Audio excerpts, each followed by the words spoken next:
Here's a video I put together of the journey for African Americans, from Africa to freedom.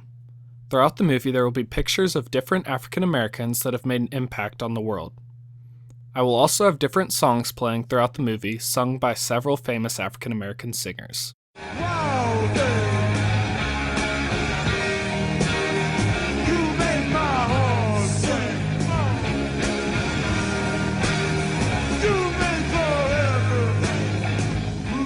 Slavery in America began when the first African slaves were brought to the North American colony of Jamestown, Virginia in 1619, to aid in the production of crops. African American slaves helped build the economic foundations of the new nation.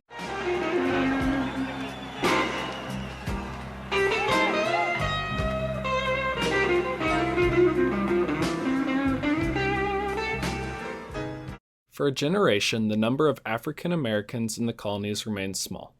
Only about 400 Africans lived in the Chesapeake colonies in 1649. This was about 2% of the population. In 1670, 5% of the population was African. Still a small percentage, but a significant increase. Most Africans served their masters for life, but not all were legally enslaved. By hard work or conversion to Christianity, many of the first African laborers earned their freedom. Some of these Africans went on to purchase their own slaves and even buy the labor contracts of some white servants. No more, my Lord.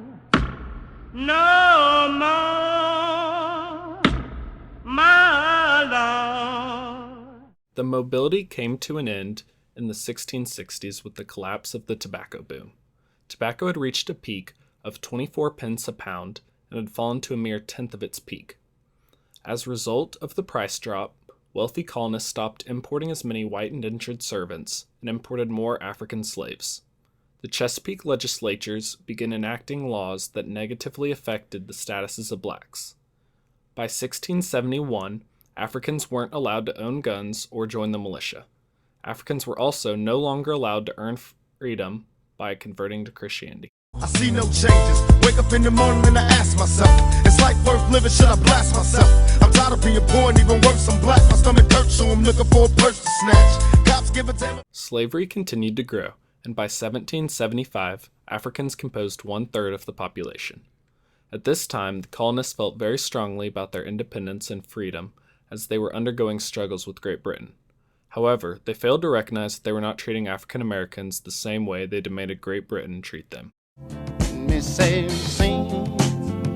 Baby, since we've been together, ooh, loving you forever. Beginning in the 1750s, the Quakers took the lead in condemning slavery. John Woolman, a Quaker evangelist, urged friends to free their slaves.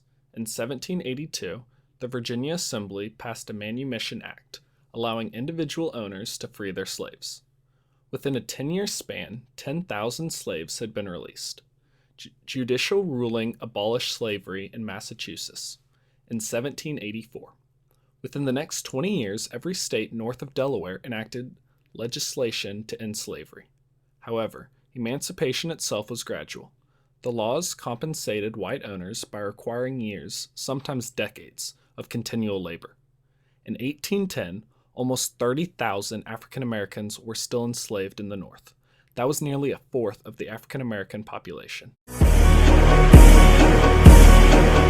I'ma tell the world, tell them, I'ma tell it everywhere I go. Tell the world, tell them, yeah, I'm a billboard. Tell the world, and I'm broadcasting like a radio. Tell the world you ought to know. Slavery became a big issue in the young nation. In 1820, with much controversy over whether Missouri would be a slave or free state, the Missouri Compromise was passed. The compromise allowed for Maine to enter the Union as a free state in 1820, and Missouri to follow as a slave state in 1821. The law also prohibited slavery in the Louisiana Territory north of the 3630 latitude line, with the exception of Missouri. By 1840, through the help of slavery, the South was exporting 1.5 million bales of raw cotton a year, over 2/3 of the world's supply. You know you're my saving grace. You're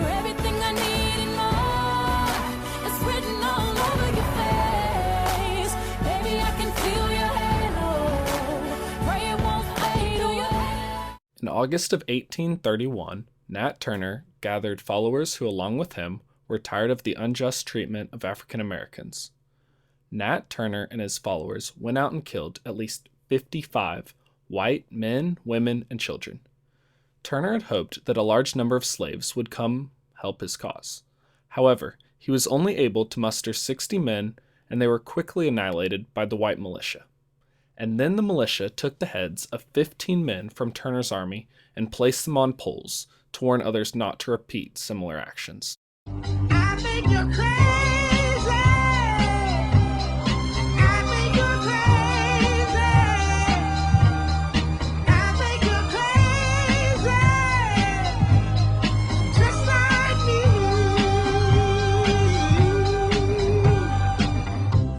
More and more African Americans were able to get freedom. The free black population in slave states was 94,000 in 1810 and rose to 225,000 in 1860. However, these so-called free men were frequently accused of crimes they didn't commit, not allowed a jury trial, and forced into slavery for these crimes.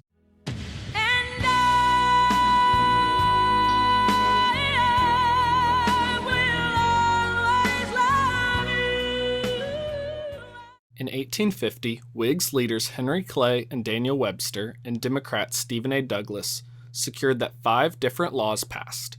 Collectively, they were known as the Compromise of 1850.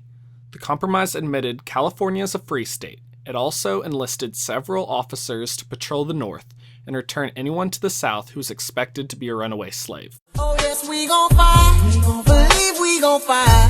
Fight for our right to love, yeah. Nobody wanna see us together, but it don't matter, no. 'Cause nobody wanna see us together. Nobody thought we'd last forever. In 1852, Harriet Beecher Stowe released her best-selling novel, Uncle Tom's Cabin. The book magnified opposition to the Fugitive Slave Act. This book helped white families to empathize with black slave families. It brought to light how horrible the treatment of slaves was and how it tore families apart. Slavery destroyed 1/4 of all slave marriages.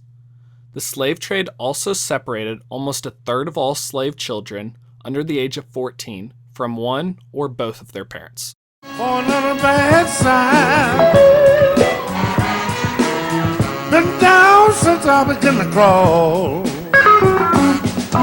If it wasn't for bad luck, I would now no luck at all. In 1854, Stephen Douglas introduced a bill that was later passed called the Kansas-Nebraska Act. This agreed to the formation of Kansas and Nebraska as territories.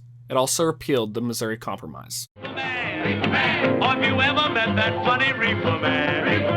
Oh, that funny reefer man. He smokes a reefer, he gets high, then he... The election of 1860 was vital in the fight against slavery. The Republican candidate, Abraham Lincoln, won the election by winning over the support of people who were opposed to slavery.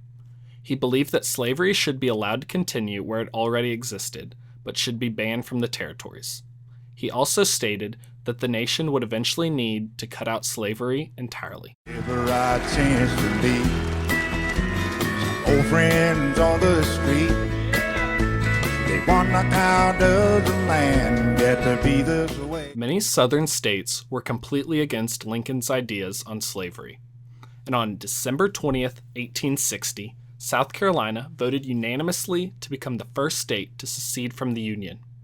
By June 8th, 1861, 10 other states had seceded as well.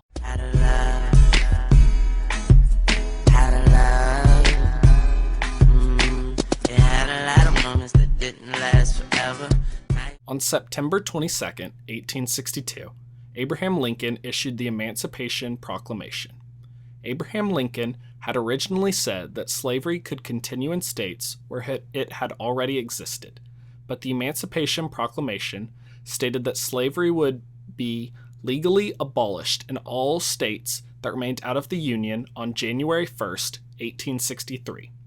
The rebel states had 100 days to rejoin the Union and preserve slavery. However, none chose to do so. Shake, shake, shake, Sinora, shake your body line. Shake, shake, shake, Sinora, shake it all the time. Work, work, work. The Union won the Civil War in 1865. The 13th Amendment was passed by Congress on January 31st, 1865, and was ratified by the states on December 6, 1865. The 13th Amendment outlawed slavery and involuntary servitude except as punishment for a crime throughout the United States.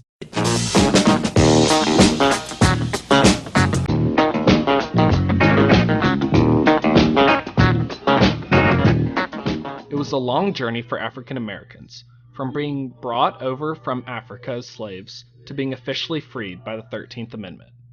African American struggles did not end with the 13th Amendment. They had to deal with black codes, the separate but equal laws that were anything but equal, and many prejudiced white people. However, over time their situation became better for them. The pictures shown are just a select few of the many African Americans who have made an impact on our world.